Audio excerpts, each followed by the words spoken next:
இன்றைய news channel நண்பர்களுக்கு வணக்கம். நண்பர்களே, அமெரிக்காவும் இஸ்ரேல் ஆகிய இரண்டு நாடுகளும் சேர்ந்து ஈரான் மீது அதிக அளவிலான தாக்குதலை நடத்தி வருகிறது என்பதனை நீங்கள் கேள்விப்பட்டிருப்பீர்கள். இந்த போரின் காரணமாக உலகத்தின் பல நாடுகளுக்குமே கச்சா எண்ணெய் கிடைப்பதில் அதிக அளவில் சிக்கல்கள் ஏற்பட்டுள்ளது. அதில் இந்தியாவும் சீனாவும் அதிக அளவில் பாதிக்கப்பட்டு வருகிறது என்பது உண்மையான நிலையாகும். இதற்கிடையில் உலக அளவில் மிக முக்கியமாக பேசப்படும் ஒரு நிகழ்வு என்னவென்றால், அமெரிக்கா ஈரான் நாட்டின் கப்பல் ஒன்றினை இந்திய பெருங்கடல் பகுதியில் தாக்கி அதனை மூழ்கடித்துள்ளது என்ற விஷயம்தான் உலக அளவில் அதிக அளவில் பேசப்பட்டு வருகின்ற நண்பர்களே. இந்தியாவிலிருந்து சுமார் 340 கிலோமீட்டர் தொலைவில், ஸ்ரீலங்கா கடற்பரப்பிலிருந்து சுமார் 72 கிலோமீட்டர் தொலைவில் சென்று கொண்டிருந்த ஈரான் நாட்டின் கப்பல் ஒன்றினை அமெரிக்கா தனது நீர்மூழ்கி கப்பலின் மூலம் தாக்கி அதனை மூழ்கடித்துள்ளது. சுமார் 87 உடல்கள் கிடைத்துள்ளன. 30 வீரர்கள் காப்பாற்றப்பட்டுள்ளதாக தெரிகிறது. மீதி வீரர்களின் நிலை என்ன என்று தெரியவில்லை நண்பர்களே. இது தொடர்பாக இந்த வீடியோவில் சில கருத்துக்களை நாம் பார்க்கலாம். இந்தியாவில் பிப்ரவரி 15 முதல் 25 வரை எக்ஸைஸ் மிலன் 2026 என்ற ஒரு போர் ஒத்திகை ஒன்று நடந்தது.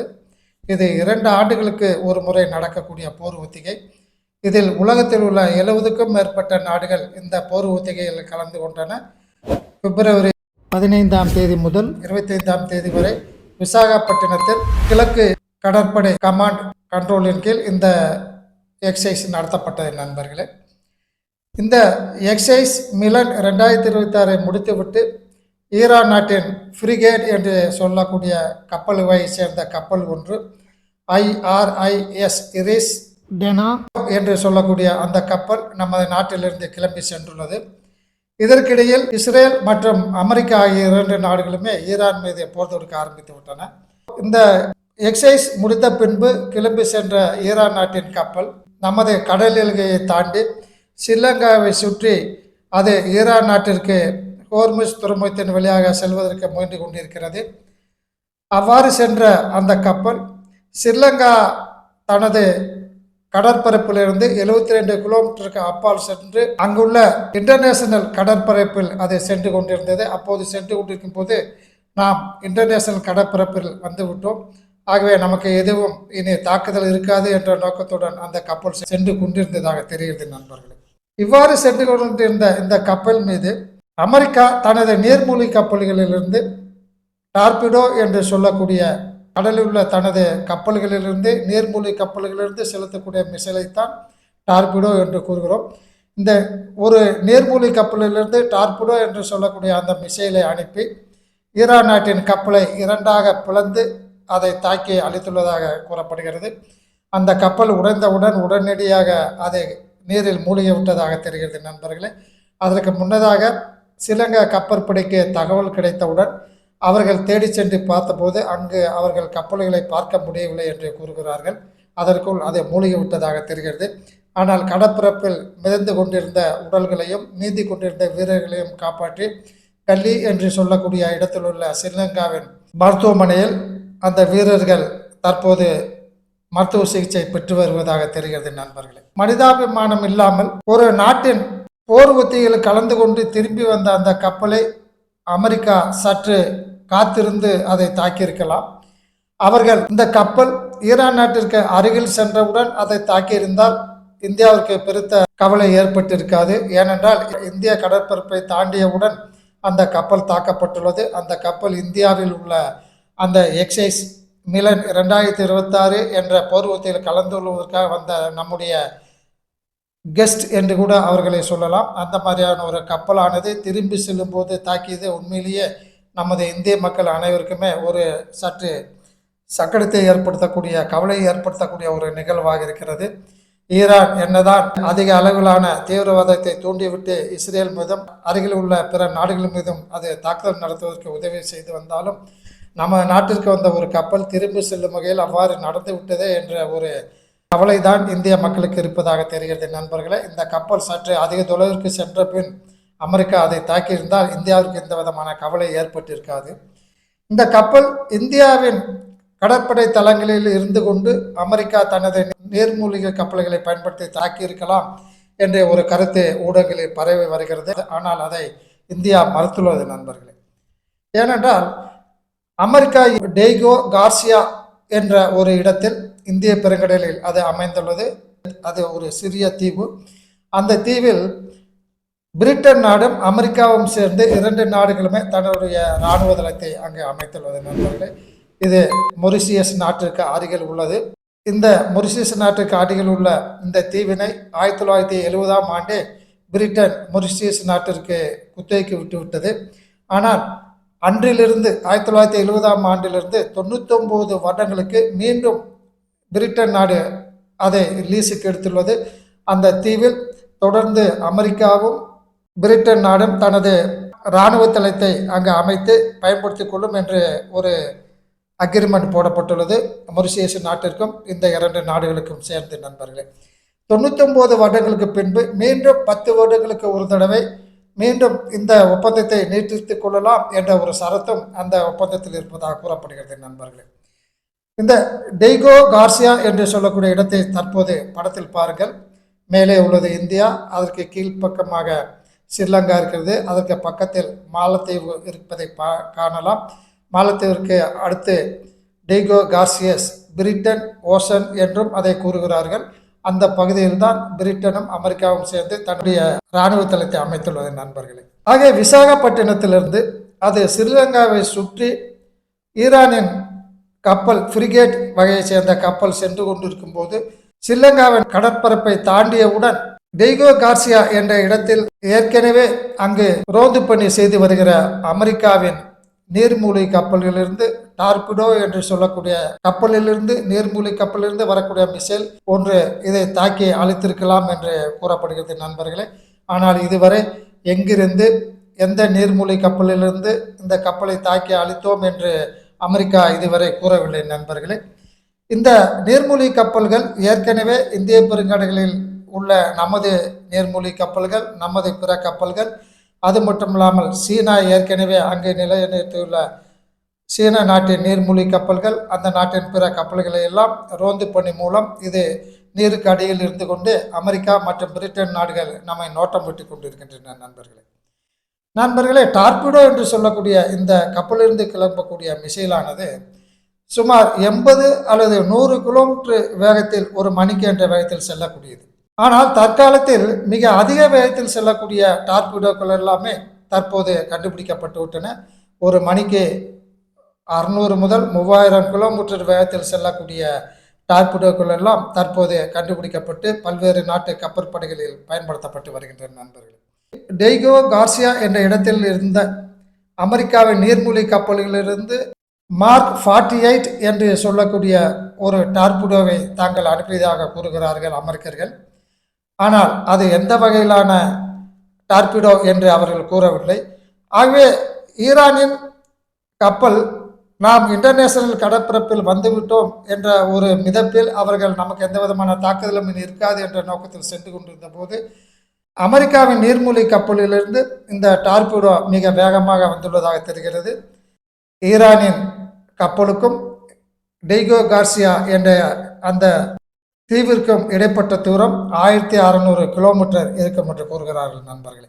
ஆகவே 1600 கிலோமீட்டர் தொலைவில் இருந்து கொண்டு அமெரிக்காவின் நீர்மூழ்கி கப்பலிலிருந்து இந்த டார்பிடோ மிக அதிகமான வேகத்தில் வந்து ஈரான் நாட்டு கப்பல் வீரர்கள் எதிர்பார்க்கும் நேரத்தை விட அவர்கள் எதிர்த்தாக்குதல் செய்வதற்கு முன்பாகவே அந்த டார்பிடோ அதிக வேகத்தில் வந்து இந்த கப்பலை தாக்கி அழித்துள்ளதாக தெரிகிறது நண்பர்களே. ஈரான் நாட்டின் ஃப்ரிகேட் வகை கப்பலில் வரக்கூடிய டார்பிடோக்களை எதிர்த்தளிக்கக்கூடிய வசதிகள் உள்ளனவா என்ற விவரம் தெரியவில்லை.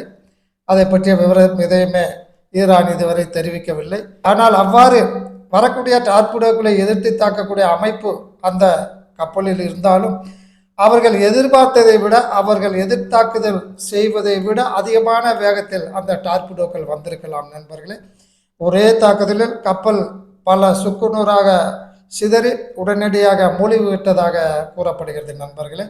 நமது பிரம்மோஸ் மிசைல் பாகிஸ்தான் நாட்டுக்கு செல்லும்போது அவர்கள் எதிர்த்தாக்குதல் செய்யலாம் என்று நினைப்பதற்கு முன்பாகவே நமது பிரம்மோஸ் வகை அந்த மிசைல் சென்று பாகிஸ்தானை தாக்கியதாக அந்த நாட்டின் அமைச்சர்கள் கூறியதை நாம் கேள்விப்பட்டிருக்கலாம். In fact, yesterday in the Indian Ocean, and we'll play it on the screen there, an American submarine sunk an Iranian warship that thought it was safe in international waters. Instead, it was sunk by a torpedo. Quiet death. The first sinking of an enemy ship by a torpedo since World War II. அந்த வகையிலான டார்பிடோவை America பயன்படுத்தி Iran நாட்டின் இந்த கப்பலை அழித்திருக்கலாம் என்று எண்ணப்படுகிறது நண்பர்களே. இவ்வாறு இருக்கும்போது நமது நாட்டு கப்பல்கள் எந்த நிலையில் உள்ளன என்பது நமக்கு சற்று ஒரு கவலையாக இருக்கிறது அல்லவா நண்பர்களே. நமது ஏராளமான டெஸ்ட்ராயர் கப்பல்கள், ஃப்ரிகேட் வகையை சேர்ந்த கப்பல்கள், கார்வெட்டி என்று சொல்லக்கூடிய கோர்வெட்டி என்று சொல்லக்கூடிய கப்பல்கள் மற்றும் பல நீர்மூழ்கி கப்பல்கள் இந்திய பெருங்கடல் பகுதியில், அரபிக்கடல், இந்திய பெருங்கடல், வங்காள விரிகுடா கடல் பகுதிகளில் அவற்றை நிறுத்தி நாம் ரோந்து பணி செய்து வருகிறோம் நண்பர்களே. நமது கப்பல்கள் எந்த வகையில் உள்ளன என்று பார்த்தோமானால், நம்மிடம் எதிர்நாடுகளிலிருந்து வரக்கூடிய டார்பிடோக்கள் அல்லது எந்த வகையான தாக்குதலையும் முன்கூட்டியே கணித்து அவற்றை தடுக்கக்கூடிய அளவிலான வசதிகள் நமது அனைத்து வகையான கப்பல்களிலும் நிறுவப்பட்டுள்ளன நண்பர்களே. நமது அனைத்து வகையான கப்பல்களிலும் மாரீச் அட்வான்ஸ்ட் டார்பிடோ டிஃபென்ஸ் சிஸ்டம் என்ற ஒரு எதிர்ப்பு செய்யக்கூடிய டிஃபென்ஸ் சிஸ்டம் ஒன்று நம்முடைய அனைத்து வகையான கப்பல்களிலும் நிறுவப்பட்டுள்ளது நண்பர்களே. இந்த டிஃபென்ஸ் சிஸ்டம் என்ன செய்யும் என்றால், எதிரில் வரக்கூடிய இலக்குகளை முன்கூட்டியே கணித்து அவற்றை அழிக்கும் செயலில் ஈடுபடக்கூடும், அல்லது அந்த டார்பிடோக்கள் வேறு திசையில் செல்லும் வகையில் அதற்கான ஏற்பாடுகளை செய்து அந்த டார்பிடோக்கள் திரும்பி சென்று ரவுண்ட் அடிக்கும் வகையில் அந்த டார்பிடோக்களை இயங்க செய்துவிடும். இதன் மூலம் அந்த டார்பிடோக்கள் அவ்வாறு இயங்கி தன்னுடைய எரிசக்தி முடிந்தவுடன் அது நீர்க்கடியில் மூழ்கிவிடும் நண்பர்கள். இந்த வகையான டிஃபென்ஸ் சிஸ்டம் நமது அனைத்து வகையான கப்பல்களும் நிறுவப்பட்டுள்ளது நண்பர்களே. இவ்வாறான இந்த டிஃபென்ஸ் சிஸ்டமானது anti submarine warfare shallow water crafts என்று சொல்லக்கூடிய ஐஎன்எஸ் ஆண்ட்ராஜ், ஐஎன்எஸ் அர்னாலா போன்ற தற்போது வடிவமைத்து பயன்படுத்தப்பட்டுள்ள இந்த கிராப்ட் சிஸ்டங்களிலுமே இந்த டிஃபென்ஸ் சிஸ்டம் பயன்படுத்தப்படுகிறது. இது தவிர RBU 6000 என்று சொல்லக்கூடிய ராக்கெட் வகை சிஸ்டமும் நமது அனைத்து வகையான கப்பல்களிலும் பயன்படுத்தப்பட்டு வருகின்றன. இவை என்ன செய்யும் என்றால், வரக்கூடிய டார்பிடோக்கள் அல்லது பிற தாக்குதல்களை முன்கூட்டியே கண்டறிந்து உடனடியாக இந்த ராக்கெட் சிஸ்டத்திலிருந்து குண்டுகள் பாய்ந்து அந்த டார்பிடோக்கள் அல்லது வரக்கூடிய தாக்குதல் ஆயுதங்களை உடனடியாக எதிர்த்தாக்குதல் செய்து அவற்றை அழித்து விடக்கூடிய ஒரு வசதிகளும் நம்முடைய அனைத்து வகையான கப்பல்களிலும் ஏற்பாடு செய்யப்பட்டுள்ளதாக கூறப்படுகிறது நண்பர்களே. சோனார் சிஸ்டம் என்று சொல்லக்கூடிய ஒரு சிஸ்டம் தற்போது நமது கப்பல்களில் பயன்படுத்தப்பட்டு வருகின்றன. இவை எதிரிலிருந்து வரக்கூடிய தாக்குதல் ஆயுதங்கள் அல்லது எதிரில் பல தொலைவில் உள்ள நீர்மூழ்கி கப்பல்கள் அல்லது பிற கப்பல்கள் போன்றவற்றின் ஒலி ஓசையினை அறிந்து இந்த கப்பல்கள் அல்லது நீர்மூழ்கி கப்பல்கள் எங்கு எவ்வளவு தொலைவில் உள்ளன, வரக்கூடிய டார்பிடோக்கள் அல்லது தாக்குதல் ஆயுதங்கள் எவ்வளவு தொலைவில் வந்து கொண்டிருக்கின்றன, என்ன வகையான ஆயுதங்கள் வந்து கொண்டிருக்கின்றன போன்றவற்றையெல்லாம் கண்டறிவதற்கு இந்த சோனார் சிஸ்டம் என்ற ஒரு சிஸ்டம் பயன்படுத்தப்படுகிறது நண்பர்களே. இந்த வகையிலும் நாம் நமது கப்பல்களை தாக்கக்கூடிய எதிரி ஆயுதங்களை நாம் உடனடியாக கண்டு அவற்றை நாம் தாக்குவதற்கான முயற்சிகளை உடனடியாக ஈடுபட முடியும் நண்பர்களே. இவை தவிர ஸ்மார்ட் என்று சொல்லக்கூடிய டார்பிடோக்கள் தற்போது பயன்படுத்தப்பட்டு வருகின்றன. Supersonic missile assisted release of torpedoes என்று கூறுவார்கள். ஏற்கனவே நாம் கூறியுள்ளோம், டார்பிடோக்கள் 100 முதல் 300 கிலோமீட்டர் ஒரு மணிக்கு என்ற வேகத்தில் செல்லக்கூடியது என்று கூறியிருந்தோம். சூப்பர்சோனிக் மிசைல் அசிஸ்டட் என்றால், சூப்பர்சோனிக் மிசைலை பற்றி நாம் கேள்விப்பட்டிருக்கிறோம். பிரம்மோஸ் மிசைல் சூப்பர்சோனிக் மிசைல் 290 முதல் 1500 கிலோமீட்டர் வரை சென்று தாக்கும் அளவிற்கு அவற்றை நாம் தற்போது தயாரித்து வருகிறோம்.